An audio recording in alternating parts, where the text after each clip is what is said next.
Hi guys, update nga ni niyo kay magluluto akya na manok nga sinabawan na may kapayas nga ni ada nga ni ako na nga naging tiros-tiros kay marasa kasi ang kapayas kaysa sa sayuti ada nga ni bubutangan ko nga ni itong tanglad kay para mahamot liwat tus ada na nga ni ako na nga naging halo-halo sirangatan nga gimbutang na sa kaldero.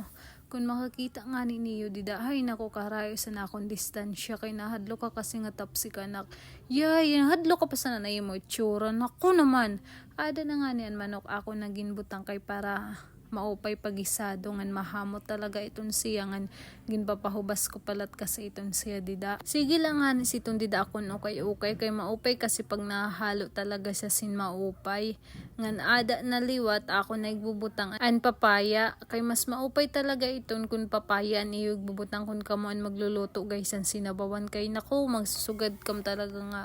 Hay, ungod ngayon na akong ginsusumad sa iyo diri kay buwa la iton promise guys napakasarap pag ito yung gagawin nyo.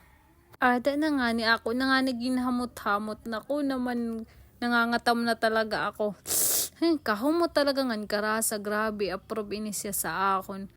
Adi na nga ni paluto na iton siya dida guys kaya sige na akong tadi-tadi kay ambot balitaw guys maupay talaga iton pag ako nagluluto nako sige la sana ako okay kay nga dasan kasta sige la akong testing. Okay, finally guys, makaunakit nga ni kay marasa ko din niya na kay akon book na pugpug adam mo yan na sinididan ko to. Bagon man ada na lat siya nagmumuko. Naku naman makakaon mo na siya na imo ko to kay napugpug ka kasi biskang ka nagluluto.